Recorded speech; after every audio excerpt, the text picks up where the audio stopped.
Hi, I'm Carl Azus. Thank you for choosing us as your objective source for current events.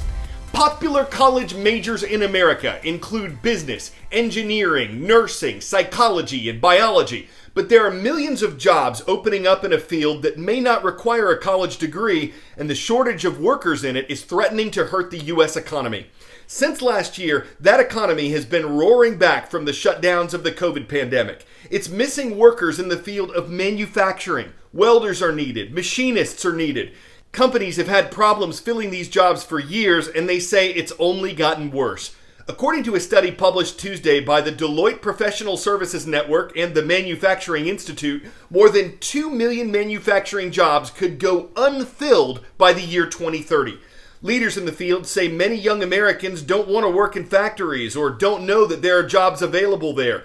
They say some mistakenly believe robots will take over these positions or that they'll be outsourced to other countries. It is true that robots are seeing increased use in factories. One startup company says it's developed a robotic welding system. But a Manufacturing Institute executive says people are still needed because they're more creative and can develop solutions to future problems. The U.S. unemployment rate, the percentage of workers who don't have a job, is still significantly higher than the record lows it saw before COVID hit America. But manufacturing companies say they're having trouble filling even entry-level positions that don't require previous training. Part of the problem there is that companies like Chewy and Amazon, large warehouse and distribution centers, are attracting entry-level workers away from factories, even though experts say manufacturers can often give more and better long-term opportunities. Some analysts say they need to do more outreach to let people know where the jobs are.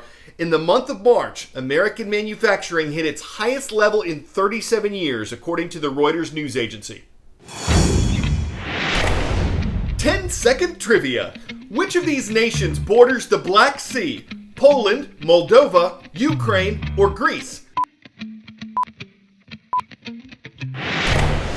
Of these options, only Ukraine borders the Black Sea.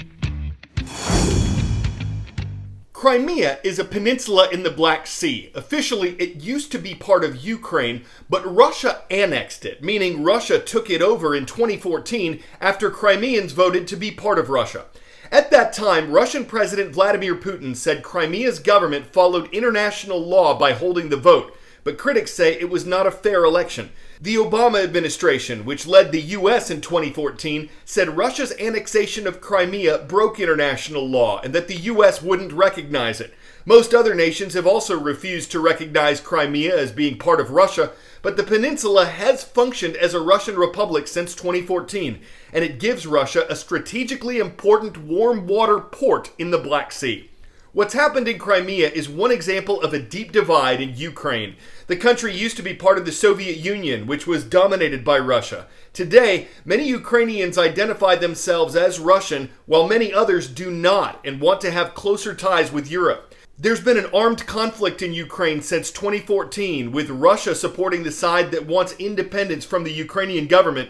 Tensions have spilled from land to sea. This is a first glimpse of Putin's latest armada, bristling with weapons in disputed waters between Russia and Ukraine. The Kremlin says these are just naval exercises. The missiles are real, and for Ukraine, so is the threat.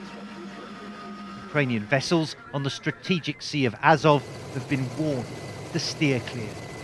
Shall I get on board? No, I'll do it. But we gained rare access to a Ukrainian coastal patrol setting out in high seas to challenge what they say is Russia's illegal naval cordon, something Moscow rejects.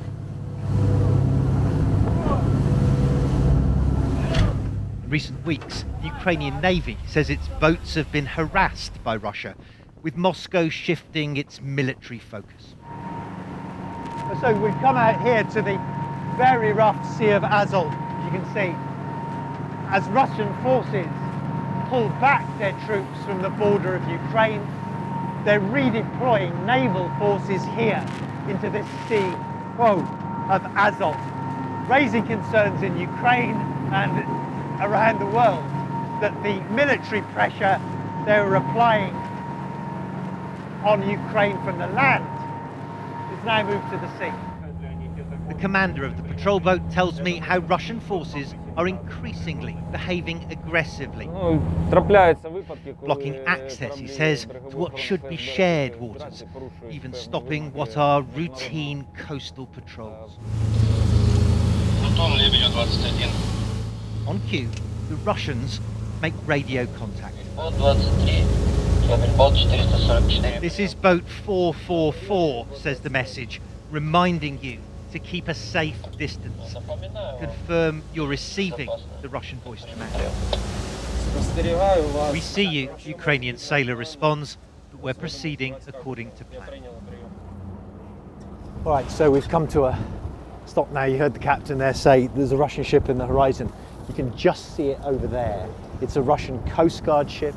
We're about 2 nautical miles away, which is just over 2 regular miles. And we can't go any closer because if we do, there could be some interception by the Russians to us. And I think the Ukrainian Coast Guard want to avoid that. It wouldn't be the first naval clash in the region.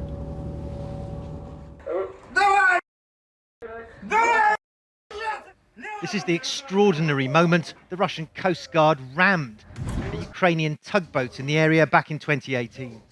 Russian ships also fired on Ukrainian naval vessels, seizing 3 and escalating tensions in the seas off Crimea, annexed from Ukraine in 2014. American ships have been challenged too. This a low pass by a Russian warplane, witnessed from the deck of a US destroyer earlier this year.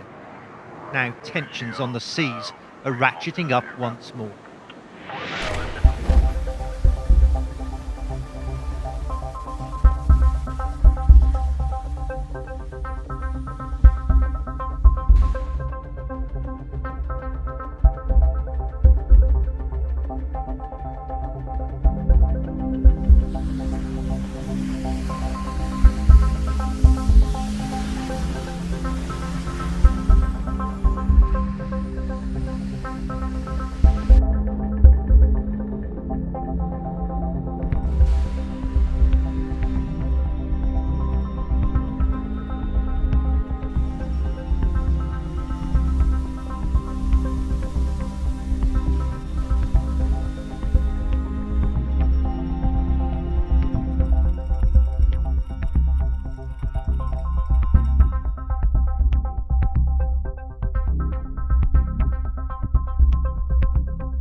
There was this rickety old wooden platform near where I grew up that my dad liked to call Take Your Chance Bridge.